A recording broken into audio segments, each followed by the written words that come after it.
ভাইফোঁটার video তো এতক্ষণে নিশ্চয়ই সবার দেখা হয়ে গেছে, আর যারা এখনও দেখেননি তারা আগে গিয়ে ওই ভিডিওটা দেখে আসুন। এবার এলাম খাওয়া দাওয়ার পর্বে। শুধু কি ফোঁটা দিলে হয়? আসল বাঙালি ভুরি ভোজেই তো মজা, তাই না? তাই একদম দেরি না করে সবাই মিলে বেরিয়ে পড়লাম খাওয়া দাওয়ার জন্য। গিয়েছিলাম মাসলাদার বার। এই যে সবার মুখে যে হাসিটা, এটা দেখার জন্যই এই আয়োজন।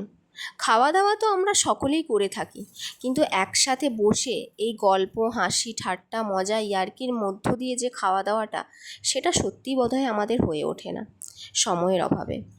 আজ তাই এরই আয়োজন। টেবিলে খাবার মোটামুটি এসেই গেছে, আপনারা তো দেখতেই পাচ্ছেন মেনুগুলো।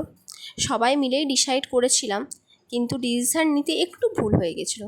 আমরা একটু বেশি অর্ডার করে ফেলেছি, অথবা আমরা একটু কম খেয়েছি, যেটাই বলুন না কেন।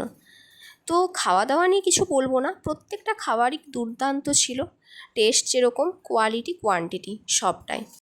এই ছোট্ট কয়েক ঘন্টার আনন্দ, যেটা আমাদের মনে রয়ে যাবে সারাটা জীবন। পরের দিন সকাল হবে, আবার সবাই যে যার নিজস্ব কাজে ব্যস্ত হয়ে পড়বে, কিন্তু হঠাৎ কোনো মন খারাপের দিনে ফোনের গ্যালারি খুললেই খুঁজে পাবো এই সুন্দর মুহূর্তটাকে। এই রকমভাবেই পৃথিবীর সকল ভাই বোনের সম্পর্ক চির অটুট থাকুক। সকল ভাই বোন এইভাবেই হাসি খুশি থাকুক।